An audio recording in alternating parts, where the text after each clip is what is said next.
రాజధాని అమరావతి మహిళలపై అసభ్యకర వ్యాఖ్యలు చేసిన కేసులో అరెస్ట్ అయిన జర్నలిస్ట్ కృష్ణంరాజు కస్టడీ ముగిసింది. శుక్రవారం కస్టడీలోకి తీసుకున్న తుళ్లూరు పోలీసులు 3 రోజుల పాటు ఆయనను ఈ కేసుకు సంబంధించి ప్రశ్నించారు. కస్టడీ ముగియడంతో మంగళగిరి ఆసుపత్రిలో వైద్య పరీక్షలు కూడా నిర్వహించారు. అనంతరం కృష్ణంరాజును గుంటూరు జిల్లా జైలుకు తరలించారు. పోలీస్ కస్టడీలో ఆయన పలు విషయాల్ని వెల్లడించారు. అలాంటి దారుణమైన వ్యాఖ్యలు చేసి ఉండాల్సింది కాదని, తాను చేసింది తప్పేనని చెప్పుకొచ్చారు. జైలు నుంచి బయటకు వచ్చిన తర్వాత అక్కచెల్లెమ్మలను క్షమాపణ కోరుతూ వీడియో విడుదల చేస్తానని పోలీస్ విచారణలో కృష్ణంరాజు తెలిపారు. తనకున్న బలహీనతను సాక్షి వాళ్ళు వాడుకున్నారని ఆయన అన్నారు.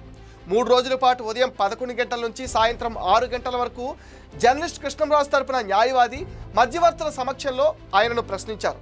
తాను ఆంగ్ల పత్రికలో పనిచేస్తుండగా తనను తొలగించడంలో చంద్రబాబు పాత్ర ఉందని భావించి అప్పటి నుంచి చంద్రబాబు తెలుగుదేశం పార్టీపై వ్యతిరేకత భావన పెంచుకున్నారని కృష్ణంరాజు తెలిపారు. టీడీపీ చంద్రబాబుపై తనకున్న వ్యతిరేకతను సాక్షి ఛానల్ వాడుకుందని, తనకు ప్రాధాన్యత లభించడంతో ఇలాంటి దారుణమైన వ్యాఖ్యలు చేయడానికి తాను పూనుకున్నానని విచారణలో వెల్లడించారు.